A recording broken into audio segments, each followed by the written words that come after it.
Eleva teus olhos para o monte, que é de lá que vai vir o teu socorro. Talvez esteja acontecendo tantas coisas e você não está entendendo. Tem coisa que não é para nós entender. Mas nessa tarde, nesta noite, nesse dia, não sei que hora que você vai ouvir essa palavra. Mas aquieta o teu coração. No silêncio, o Senhor trabalha por você. Confia. Quando você fica triste, desespero insiste em te abater. Angústia invade teu peito e você não tem mais o que fazer. Quando você senta e chora e não tem ninguém para te ajudar, apenas dobre teus joelhos. Se não tem palavras, comece a chorar. Mesmo em gemidos, o Senhor te ouvirá. Até sem palavras Ele vai te responder. Pois Ele entende quando você quer chorar. Sabe de tudo, mesmo antes de falar. Ele conhece o teu sofrer, a tua dor. Sabe perfeitamente onde ela está. Por isso eu sei que mesmo sem palavras, o Senhor te ouvirá. Descansa, confie. Nós temos um Deus grande nas nossas vidas e o teu milagre vai chegar. A única diferença é que vai ser no tempo de Deus. Mas aguenta firme. O Senhor está contigo. Só você confiar. Ao dobrar os teus joelhos, em meio às lágrimas você clama a Deus. Tua voz é um gemido, já não tem palavras nem para pedir. E em meio ao sofrimento que causa lamento, não sabe o que fazer. Deus responde às orações, deixa o Espírito Santo falar por você. Mesmo em gemidos, o Senhor te ouvirá. Até sem palavras Ele vai te responder. Pois Ele entende quando você quer chorar. Sabe de tudo, mesmo antes de falar. Ele conhece o teu sofrer, a tua dor. Sabe perfeitamente onde ela está. Por isso eu sei que mesmo sem palavras, o Senhor te ouvirá. Mesmo em gemidos, o Senhor te ouvirá. Até sem palavras Ele vai te responder. Pois Ele entende quando você quer chorar. Sabe de tudo, mesmo antes de falar. Ele conhece o teu sofrer, a tua dor. Sabe perfeitamente onde ela está.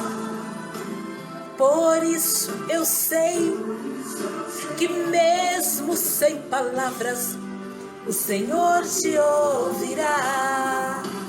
Mesmo sem palavras, o Senhor te ouvirá.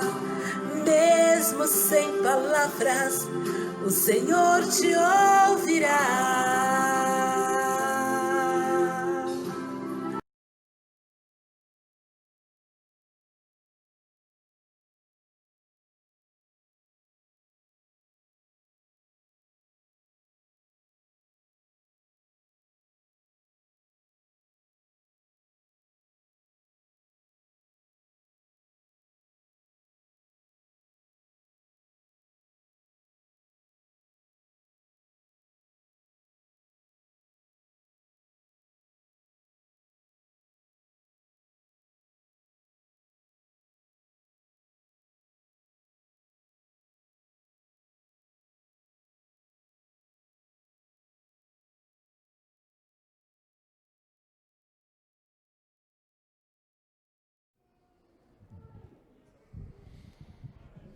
Shalom de Jesus, a paz do Senhor nessa manhã. Que bom vê-los.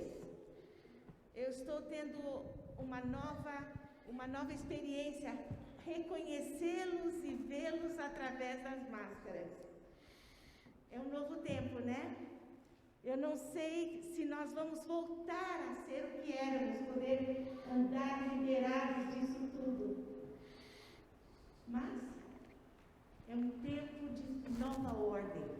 Eu quero desejar a você que vem à casa do Senhor nesse culto presencial, que a paz do Senhor, essa paz que vem além do que pedimos ou pensamos, tome conta de nós, das nossas necessidades, dos nossos pensamentos, da nossa alegria, das nossas preocupações, das nossas tristezas, e saiamos daqui vitoriosos, abençoados, para uma semana que estará diante de nós.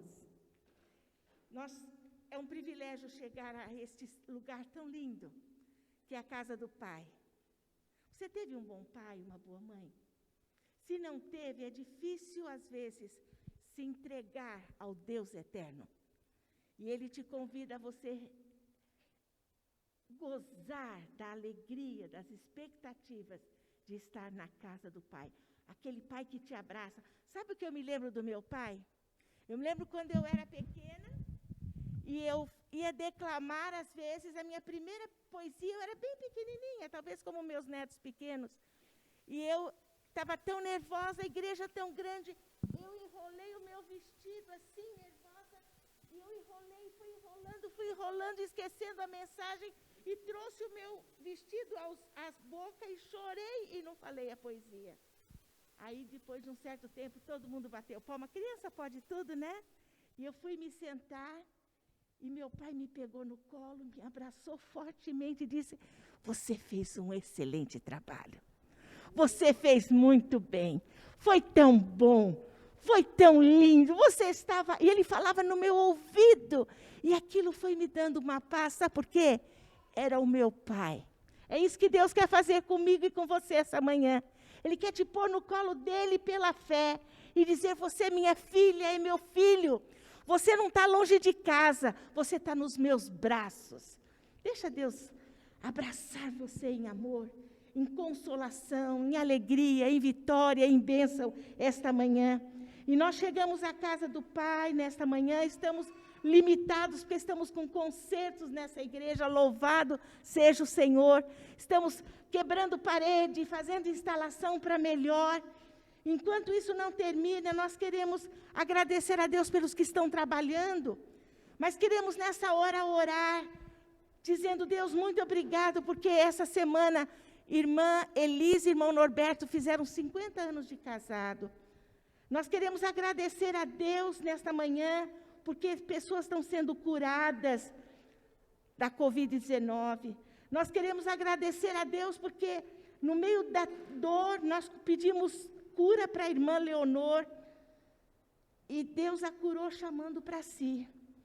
Nós queremos, nesta manhã, dizer: Senhor, toma o pastor nas tuas mãos, toma a diretoria da igreja, toma as famílias, seja eles idosos, jovens, crianças, pais, filhos, casais, ou mesmo pessoas que decidiram ficar sós. Senhor, oramos pela igreja perseguida em todo lado do mundo. Nós oramos pelas catástrofes que estão em países como o Líbano. Nós queremos orar por pessoas que estão se tratando, como o irmão Rodrigo Maeda. Queremos orar por Antônio Amaral, Lisa Barbosa, Lívia, Alice Amaral, Alice de Souza, Débora, Zenaide, irmão Manuel, Venilde, irmã Laura, Elmira, Marta Ferreira, Antônio José, Cassandra. Queremos orar por Daniela Marino. Queremos orar por Iacotachanuyacta. Um pedido que chegou até nós, uma menina de 9 anos. Queremos orar pelos que estão chorando, os enlutados da família Gilmar Sobral. Queremos orar pelo pastor João Batista, que foi hospitalizado essa quinta-feira. Queremos orar pelo senhor Rubem Cavedem, pai do Fernando, que foi hospitalizado essa quinta-feira. Queremos orar por os que estão com Covid-19, e que nós amamos como pastor Paulo Real e pastor Hugo. Senhor, se amas alguém que tem familiares e amigos enfermos, nesta hora, nós pedimos que o teu Santo Espírito possa estar visitando a cada um, que o Senhor Jesus possa estar providenciando cura, livramento, bons médicos e restabelecendo a saúde. Senhor, nós queremos nesta manhã dizer ao Senhor que é um privilégio chegar à tua presença, no nome que é sobre todo nome, o nome de Jesus. No nome de Jesus em que há esperança, a cura, a misericórdia, a salvação, a livramento. No nome de Jesus que a tua palavra diz que é a água que mata a nossa sede emocional, física e espiritual. Senhor, nós não estamos aqui em nome de pessoas, mas no nome do Senhor dos exércitos, para que o Senhor nos encha de alegria, de fé, de coragem, que o Senhor nos encha de esperança, que o Senhor nos encha de visão de dias melhores, e que o Senhor nos mantenha como teu corpo unido, firmes, para ter a volta do Senhor. Nós queremos te agradecer, porque nesta manhã, o Senhor vai falar conosco pela tua palavra e pelo teu servo. E nós te pedimos em nome de Jesus, que a minha mente, os meus sentimentos, seja como uma boa terra, que quando semeada produz fruto. Senhor, nós somos pessoas diferentes, de mundos diferentes, de necessidades diferentes, mas que o provedor é o mesmo, é o Senhor. Ó Deus amado, derrama sobre cada um que está neste lugar, em culto presencial, ou que é já o segundo desta manhã, ou sobre aqueles que estão ouvindo além-mar, através da mídia, que o Senhor derrama a tua graça, a tua paz. Nós queremos, ó Deus, te agradecer, porque o Senhor é tudo aquilo que a tua palavra diz que o Senhor é.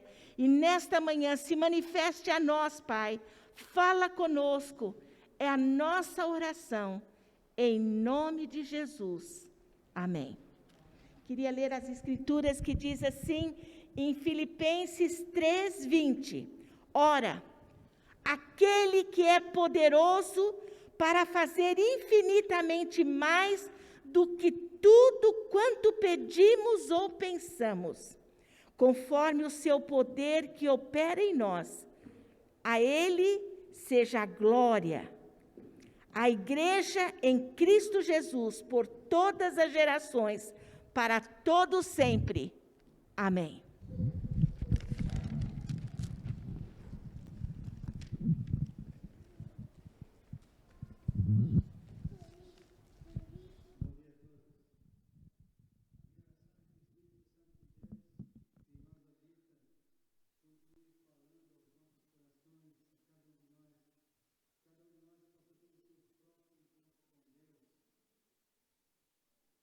Apesar de toda a limitação que nos é imposta, mas que a nossa alegria e a alegria do cristão, diz a Bíblia, vem do Senhor. Ela continue reinando e nos dando forças para continuar mesmo em meio a essa grande pandemia. É bom vê-los, ainda que alguns fica um pouco difícil de reconhecer com máscara, mas no olhar... O Pedro lá atrás, fazia tempo que eu não via, estou contente de vê-lo, Pedro. Sua família, que Deus abençoe. Tem dois Pedro, Pedro é o outro lá do fundo, viu, Pedro? Você eu vejo mais vezes. Você também, mas eu estou feliz e é bom estarmos juntos na casa do Senhor e buscar a sua face. Eu gostaria de compartilhar com vocês Lucas, capítulo 15, versículo 11 ao versículo 24. Na muito conhecida de todos nós, a parábola do filho pródigo. E vai aparecer na tela ali o texto bíblico para que vocês possam acompanhar. E eu gostaria de chamar a sua atenção, porque talvez você diz, mas essa parábola eu já conheço muito bem, eu já ouvi muitas mensagens sobre ela, mas a própria Bíblia diz que ela é a palavra viva de Deus. E na palavra viva de Deus, a gente sempre aprende coisa nova. E minha oração é que possamos aprender algo novo, mas se tudo que eu vou falar você já ouviu, que sirva para que você possa relembrar as coisas bondosas, maravilhosas que Deus tem para nós na sua palavra. Em Lucas capítulo 15, versículo 11 a 24, disse o Senhor Jesus: um certo homem tinha 2 filhos, e o mais moço deles disse ao pai: Pai, dá-me a parte da fazenda que me pertence. E ele repartiu por eles a fazenda. E poucos dias depois, o filho mais novo, ajuntando tudo, partiu para uma terra longínqua, e ali desperdiçou a sua fazenda, vivendo dissolutamente. E havendo ele gastado tudo, houve naquela terra uma grande fome, e começou a padecer necessidades. E foi, e chegou-se a um dos cidadãos daquela terra, o qual o mandou para os seus campos a apacentar porcos. E desejava encher o seu estômago com as bolotas que os porcos comiam, e ninguém lhe dava nada. E tornando em si, disse: quantos jornaleiros de meu pai têm abundância de pão, e eu aqui pereço de fome? Levantar-me-ei, irei ter com meu pai, e dir-lhe-ei: Pai, pequei contra o céu e perante ti, já não sou digno de ser chamado teu filho. Faze-me como um dos teus jornaleiros. E levantando-se foi para seu pai, e quando ainda estava longe, viu-o seu pai, e se moveu de íntima compaixão, e correndo, lançou-se-lhe ao pescoço e o beijou. E o filho lhe disse: Pai, pequei contra o céu e perante ti, já não sou digno de ser chamado seu filho. Mas o pai disse aos seus servos: Trazei depressa o melhor vestido e vestilho, e ponde-lhe um anel na mão e alparcas nos pés, e trazei o bezerro cevado, e matai-o, e comemos, e alegremo-nos, porque este meu filho estava morto, e reviveu. Tinha-se perdido, e foi achado, e começaram a alegrar-se. Pai querido, tendo lido a Bíblia, a Tua palavra, inspirada pelo Teu Espírito Santo, nós queremos pedir que o Senhor, autor da palavra, que conhece cada mente, cada coração que aqui está, e cada pessoa que possa estar assistindo pela internet, que o Senhor mesmo visite e fale, que possamos ser edificados pela palavra do Senhor e altamente inspirados pelo Teu grande amor. Que possamos todos ter o nosso encontro com Deus, cada um conforme a sua necessidade, cada um conforme aquilo que o Senhor tem reservado para cada um de nós. É o que pedimos, Senhor, em nome de Jesus. Amém. Algumas palavras para facilitar o entendimento. Aqui quando fala: Pai, dá a parte da fazenda que me cabe, não é a fazenda como nós estamos acostumados a pensar na terra. A linguagem antiga significava parte dos bens que me cabe. A fazenda naquele sentido dos bens. Também jornaleiro. Muitos jornaleiros de meu pai. Não é que o pai tinha uma imprensa que distribuía jornal. Era o rapaz que trabalhava pela jornada de um dia. Muitos que trabalhavam pela jornada de um dia ganhavam o salário de um dia, da jornada. Então, chamavam jornaleiros. E também aqui onde fala bolotas, a palavra no sentido certo seria alfarroba. Havia e ainda há na Palestina uma árvore chamada alfarrobeira. A alfarrobeira é uma árvore que dá uma vagem grande, parecido com a vagem de fava. Se você está acostumado à cultura portuguesa, você sabe que as favas parecem um feijão, são grandes, não é? Só que aquela fava é doce e era usada para alimentar as pessoas muito pobres. E os ricos, que não precisavam, dava para alimentar os animais. E como esse jovem foi para uma terra que não era de Israel, onde as pessoas comiam carne de porco, eles alimentavam porcos com essas coisas. Então, a linguagem que você escutou aqui, fazenda, jornaleiro, alfarrobas, era uma linguagem típica daquela região. Esta parábola foi apresentada pelo Senhor Jesus como a parábola também da dracma, que era a moeda daqueles dias, a moeda perdida, e também a parábola da ovelha perdida, por causa de uma atitude dos religiosos em relação ao Senhor Jesus. O Senhor Jesus, onde chegava, ele fascinava as pessoas com os seus ensinos. Pessoas chegavam a dizer: nunca homem algum falou como ele. Pessoas deixavam tudo para segui-lo. A palavra do Senhor Jesus tocava os corações, e a presença do Senhor Jesus era cativante. Então, muitos iam a ele. E o versículo 1 do capítulo 15 diz: e chegavam-se a ele todos os publicanos e pecadores para o ouvir. Não está dizendo que muitos religiosos, mas todas as pessoas consideradas a escória da sociedade, as pessoas mais desprezíveis aos olhos dos religiosos. E os fariseus e os escribas murmuravam, dizendo: este recebe pecadores e come com eles.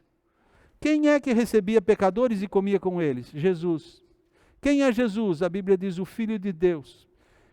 Quem é este Filho de Deus? É aquele que se fez carne e habitou entre nós, e vimos nele a glória do Pai, cheio de graça e de verdade. Então Jesus veio para revelar o Pai, e ele mesmo disse: quem vê a mim, Filipe, quando Filipe em João 14 disse: Pai, mostra-nos o Pai, e isso nos basta. Jesus disse: Filipe, quem vê a mim, vê o Pai, porque eu e o Pai somos um.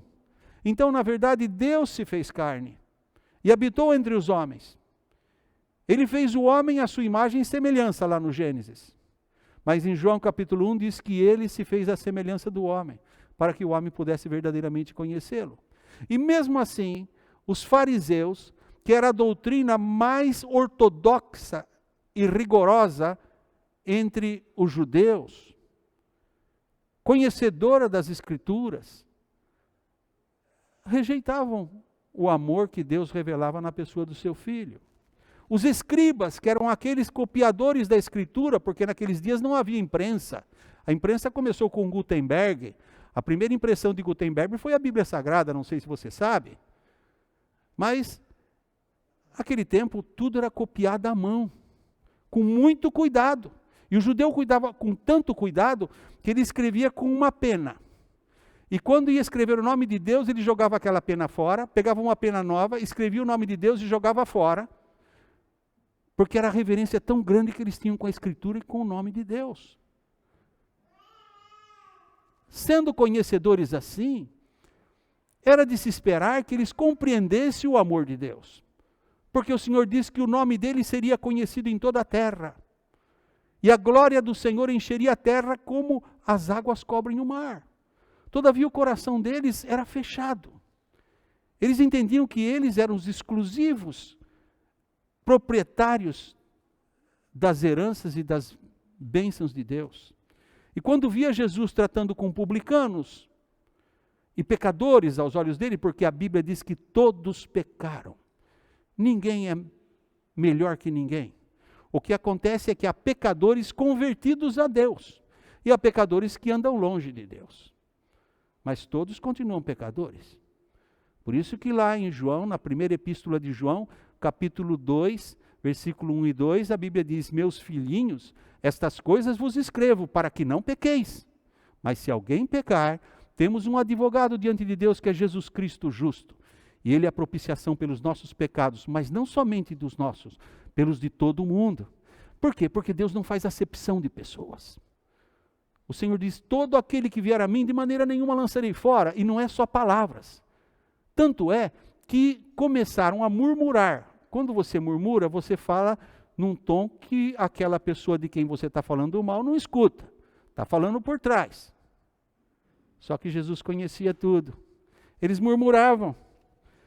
E diziam que ele, além de receber os pecadores, comia com eles. Comer com alguém significa aceitação. Você se assenta à mesa com pessoas que você quer bem.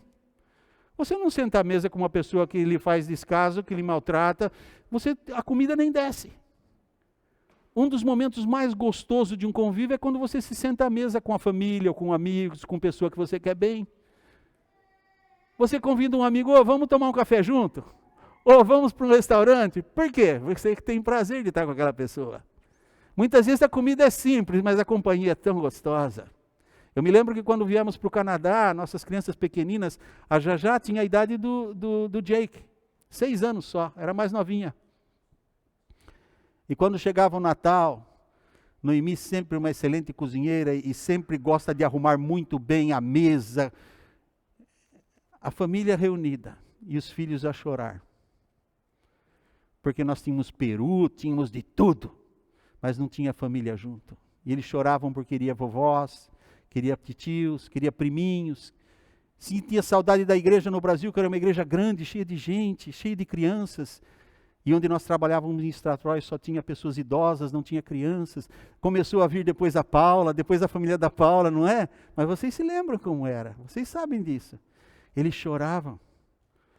Porque ainda que a comida seja boa, se não tem uma boa companhia, de nada serve. É melhor um ovo frito e um arroz e feijão, e se puder uma mandioquinha frita, e uns bons amigos ao redor para a gente comer e dar risada, do que uma comida cara quando você come sozinho. E aqui estava Jesus. A atitude de Jesus então representava aos olhos dele alguém que não somente tinha compaixão daquela gente, mas os aceitava como eles eram. Isso criou um problema muito grande. E então Jesus, para simplificar, contou parábolas para ilustrar quão grande é a compaixão e amor de Deus. A primeira foi da ovelha perdida. Ele diz, olha, aqui tem 99. Se perde uma, ele deixa as outras guardadas e vai procurar aquela, porque aquela é tão importante como as outras. A mulher perde uma moeda dentro da casa. É uma moeda só. Mas uma moeda que você tenha, representa tempo da sua vida que você trabalhou para ganhar. Foi o seu suor, ela não caiu do céu. Você trabalhou por aquilo. E aquela mulher varreu a casa para achar aquela moeda, porque para ela era importante. E aí Deus vai mais além. Ele fala, um filho, quão importante então é um filho? E aí ele conta essa história. E ele conta a história de um jovem que, sendo o filho mais novo, por direito, ele receberia a parte menor da herança.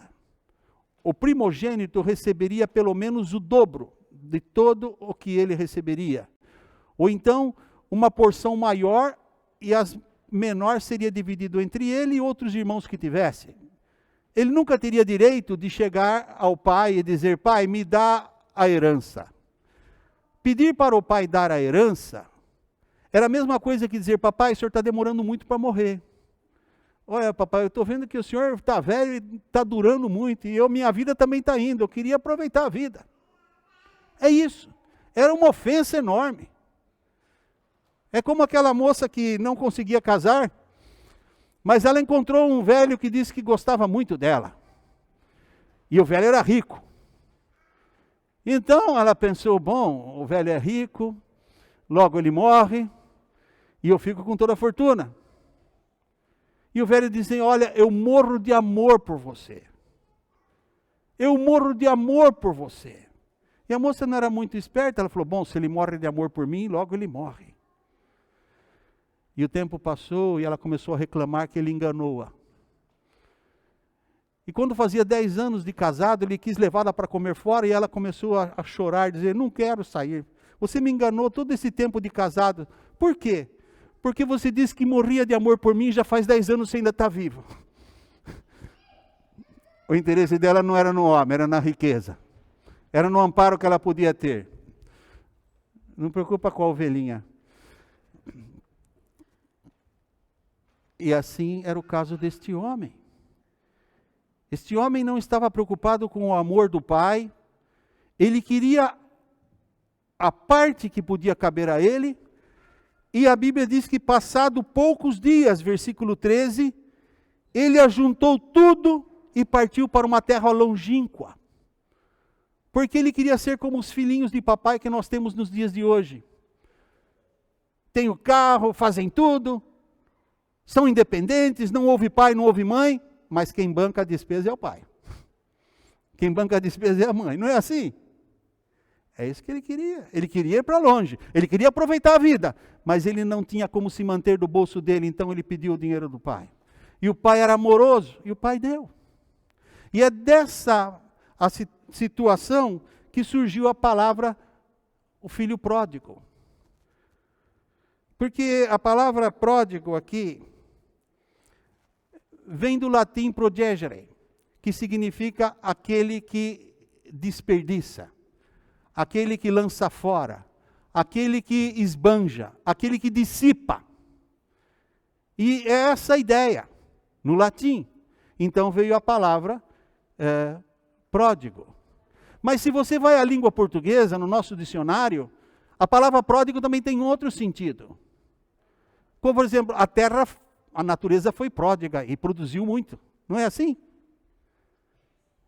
A palavra pródiga também significa generosa, significa abastança, significa aquele que é benevolente, que é pródigo, que dá com abundância.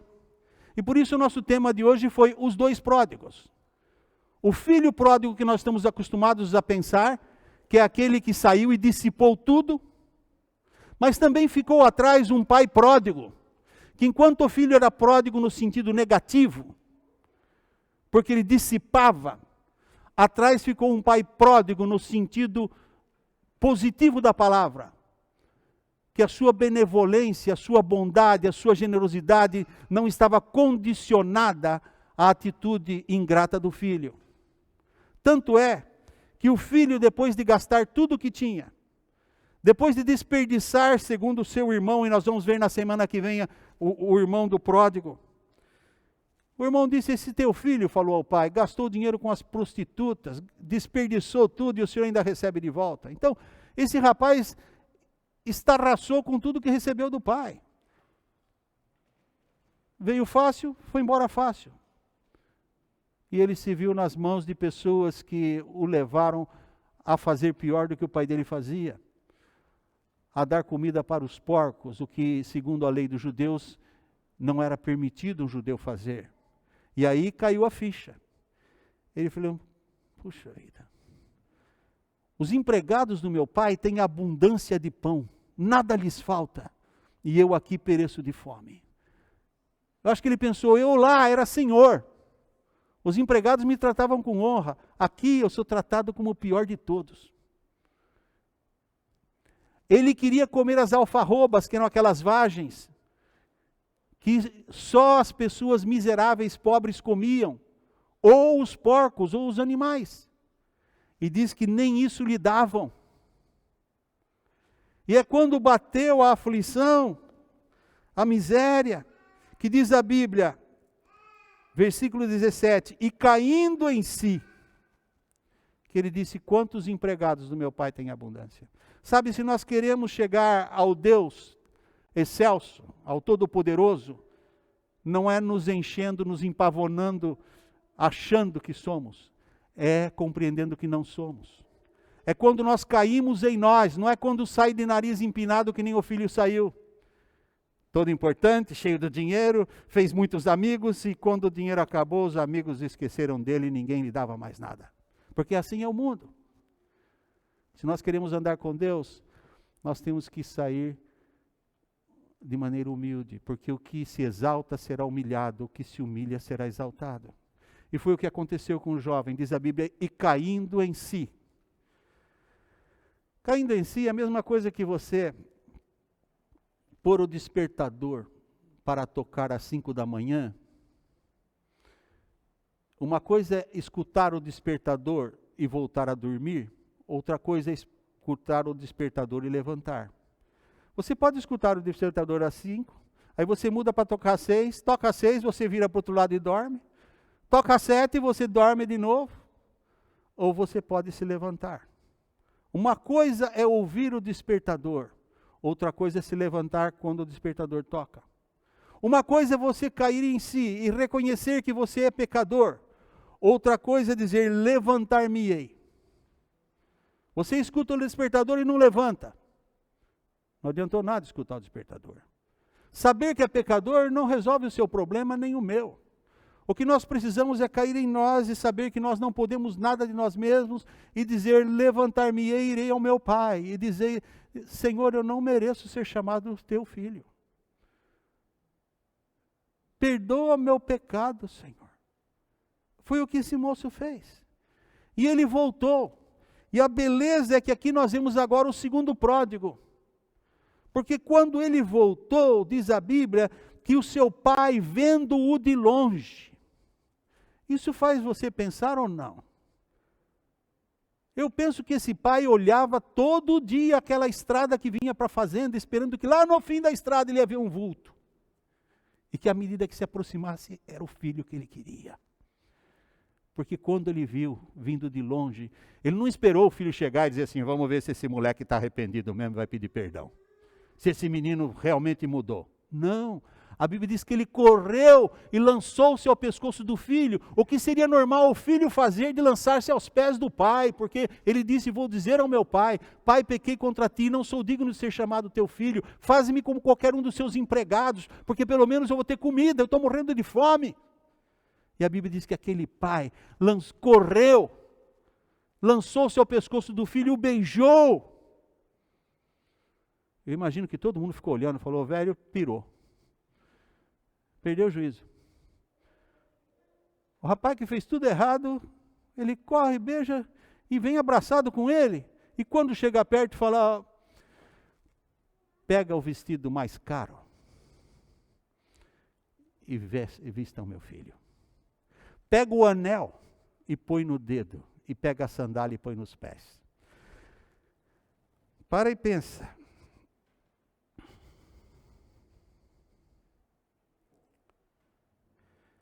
Mas o pai disse aos seus servos, trazei depressa o melhor vestido e vestilho, e ponde-lhe um anel na mão e alparcas nos pés.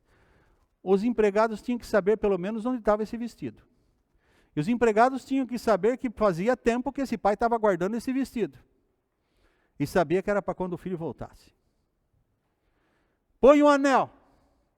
O anel era só dado para alguém que tinha autoridade. O anel representava a autoridade.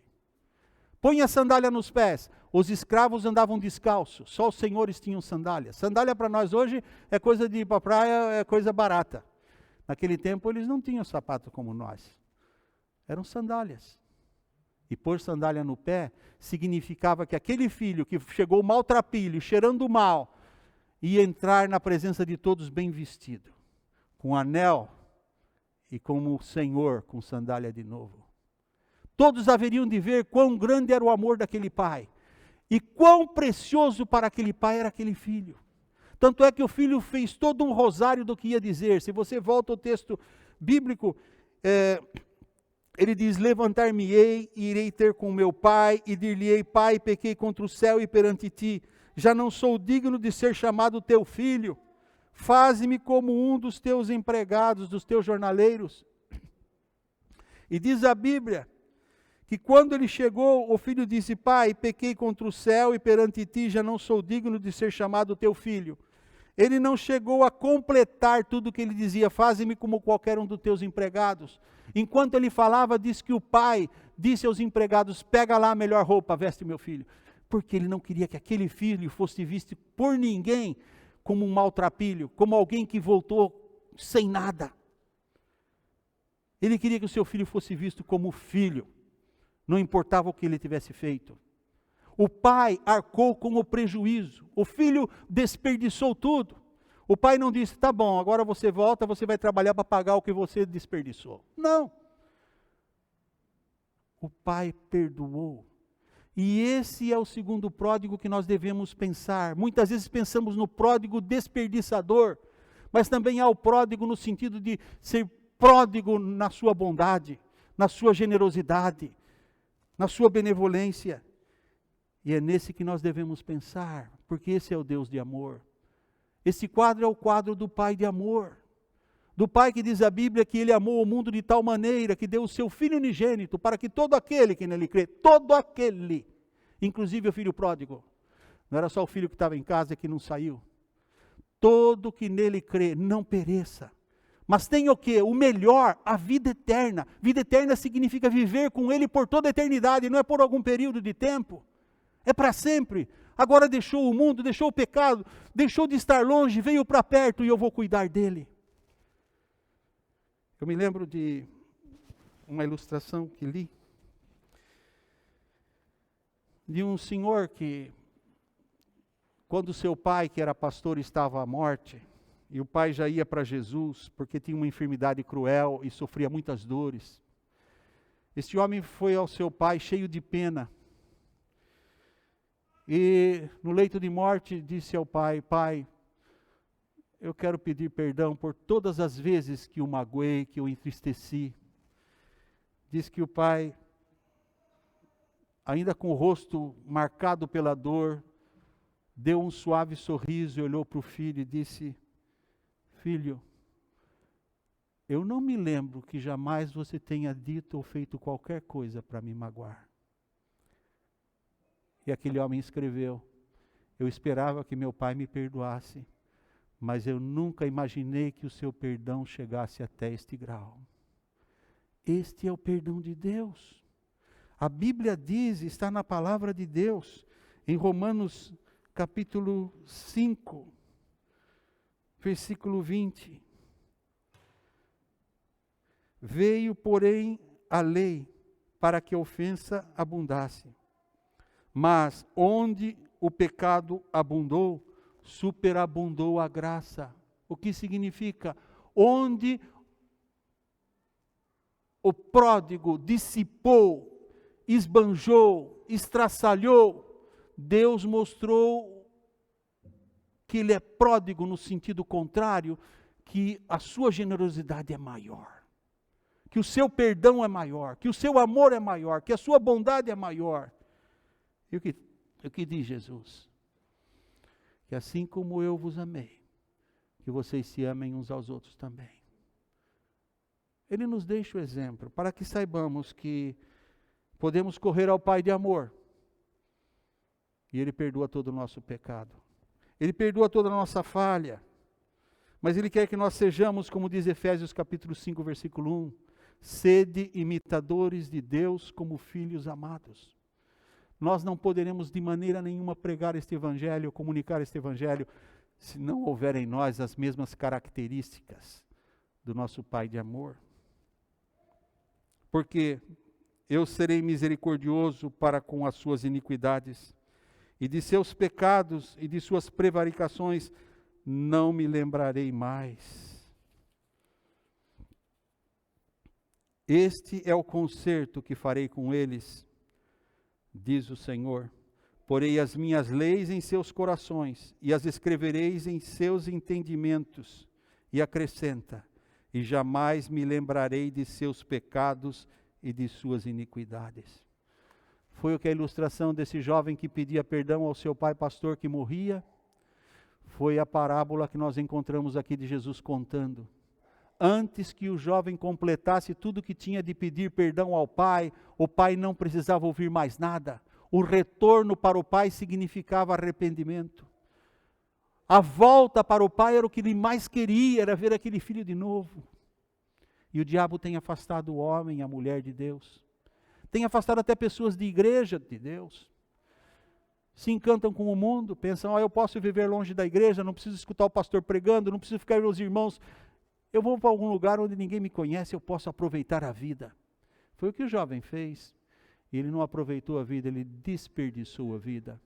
Ele dissipou a vida. Chegou à miséria. Só quando ele caiu em si e disse: levantar-me-ei e irei ao meu pai. E foi. Não só disse, não só pensou, não só sentiu, mas agiu. É que ele pôde sentir. Eu imagino aquele jovem chegando arrasado, não sabia se o pai ia lavar a cara dele, falando tudo que o pai tinha direito de falar e ele tinha a obrigação de ouvir. Mas de repente ele vê o pai correndo, ele não sabe o que vai dar naquilo.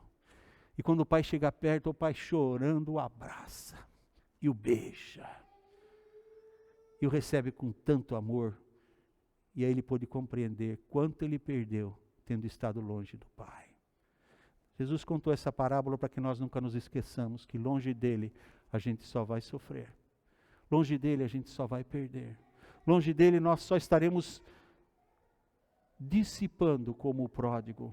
Perto dele nós estaremos experimentando quão pródigo é o nosso Deus, com a sua bondade, com a sua generosidade, porque ele tinha guardado em estoque para quando o filho voltasse uma roupa nova, um anel para os dedos, sandálias para os pés e um bezerro cevado.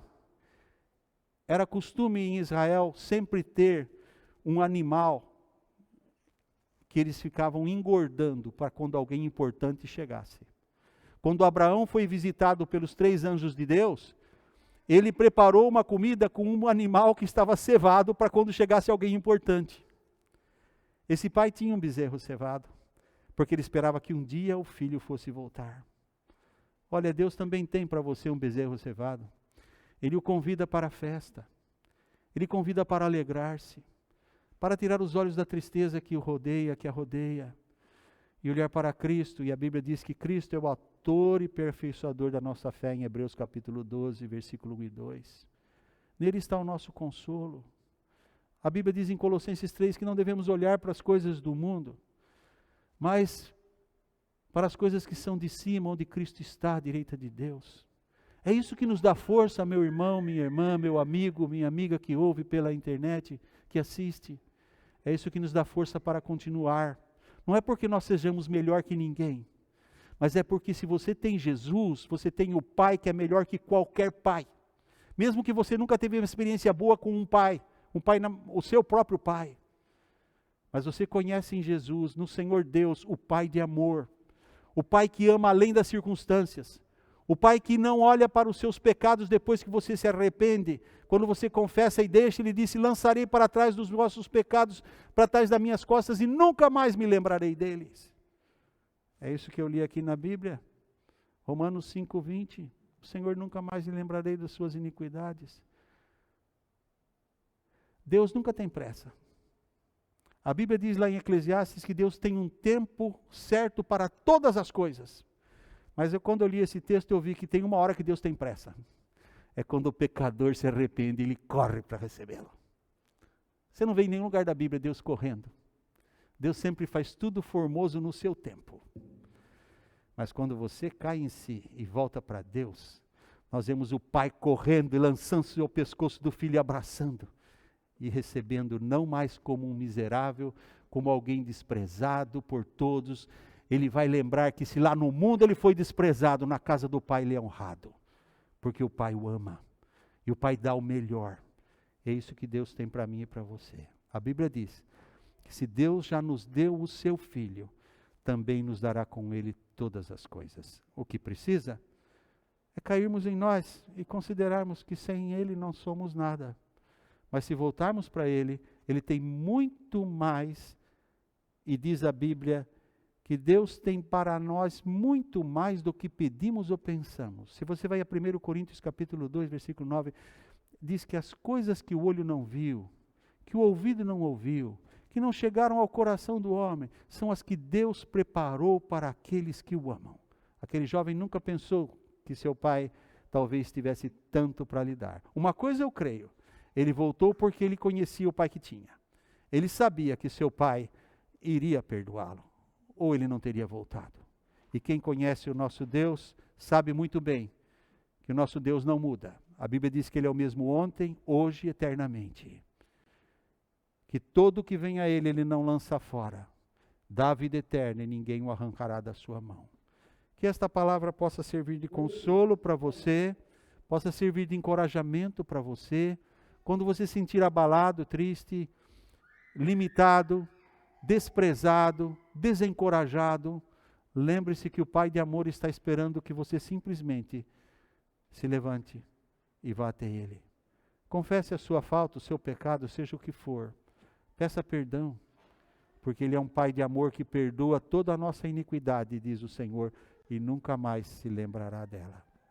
Pai querido, nós pedimos que a graça e a paz de Jesus Cristo, nosso Senhor, o Teu amor, nosso Pai, e as consolações do Teu Espírito Santo e a unção do Senhor, esteja sobre esses irmãos e irmãs aqui reunidos, sobre os que estão ouvindo a palavra, e que o Senhor, Pai, possa mostrar àqueles que ainda não experimentaram quão grande é o Teu perdão, quão grande é o Teu amor, quão grande é a Tua salvação. Porque o Senhor salvou aquele filho das garras do mal, trazendo-o de volta para casa e dando a ele a honra, e alegrando-se e festejando com o seu retorno. Que assim nós possamos ver, como diz lá em Lucas 15, versículo 10. Que assim também há alegria no céu por um pecador que se arrepende. Continua trabalhando em nossas vidas e que nós possamos ser porta-vozes desse amor a tantos que vivem ao nosso redor, enganados pelas coisas do mundo e sem conhecer o verdadeiro amor do Senhor.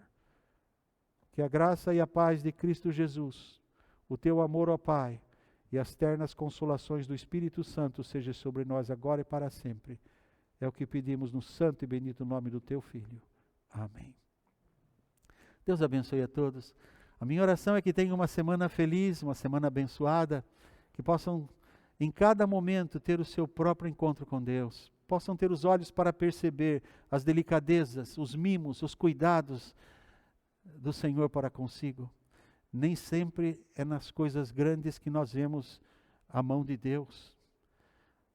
Às vezes nas pequeninas coisas nós podemos ver como Deus cuida da nossa vida. Que essa semana possa ser assim com você também.